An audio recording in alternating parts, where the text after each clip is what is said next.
En novembre 2016, Thomas Pesquet décollait de Baïkonour au Kazakhstan à bord d'une fusée Soyouz. Il y avait avec lui deux autres spationautes, l'américaine Peggy Whitson et le russe Oleg Novitsky.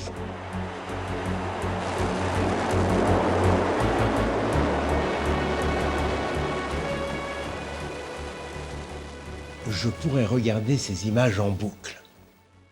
Dans 48 heures, le Français s'envolera de nouveau pour un séjour de 6 mois dans l'espace. Ce n'est pas des steppes glacées du Kazakhstan qu'il partira pour l'ISS, mais de Cap Canaveral en Floride. C'est un peu plus sympa. Mais surtout, Thomas Pesquet va voyager à bord d'un tout nouveau vaisseau, Crew Dragon. Un véhicule spatial développé pour le compte de la NASA par la société SpaceX qui appartient au fameux milliardaire américain Elon Musk. Ultramoderne, il est capable d'emmener 7 astronautes à son bord. Il est propulsé par le lanceur Falcon 9, un lanceur révolutionnaire. Son premier étage est équipé pour revenir sur Terre, ce qui en fait la première fusée en partie réutilisable. J'ai demandé à Thomas Pesquet quelles étaient les particularités de ce véhicule, ce que ça changeait. Alors le Crew Dragon, c'est un vaisseau spatial, on peut dire, allons-y, soyons fous, qui est vraiment super moderne. Hyper grand écran plat, très peu d'interfaces mécaniques qui se cassent ou qui tombent en panne, vraiment tout à travers des écrans. Pilotage au doigt, c'est vraiment le 21e siècle.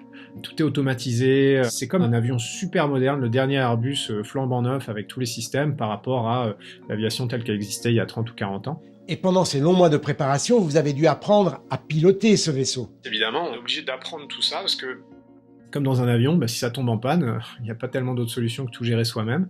Donc ça veut dire beaucoup d'heures en salle de classe, apprendre comment tout marche, apprendre tous les systèmes pour vraiment pouvoir s'y retrouver quand il y a une panne, en espérant qu'il n'y en ait pas. Et puis ensuite, se mettre au simulateur. Du plus simple au plus compliqué. Vu d'ici, on a un petit peu de mal à concevoir ce qu'est une situation simple à bord du vaisseau. Le plus simple, c'est quand tout va bien. On répète les scénarios, ce qu'on appelle, c'est un nominal, on dit beaucoup de nominal dans le monde du spatial, ça veut dire quand tout va bien.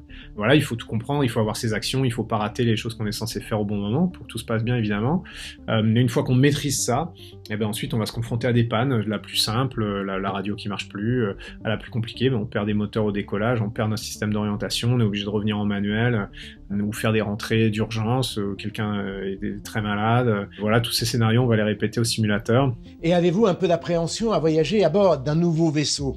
Il n'y a eu que 2 décollages pour l'instant, alors que le Soyouz, il y en avait eu presque 200, donc on a largement confiance dans le système. Là, on a confiance aussi, parce que c'est testé, tout ça c'est vraiment étudié sous ses moindres coutures, et tout est vérifié, on n'envoie pas des hommes et des femmes dans l'espace sans avoir bien tout vérifié, évidemment.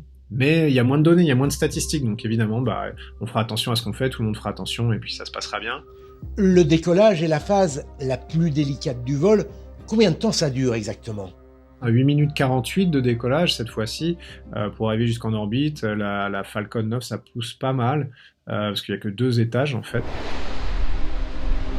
Lift-off of the Falcon 9. L'accélération c'est 2 secondes à peu près pour aller de 0 à 100 km/h.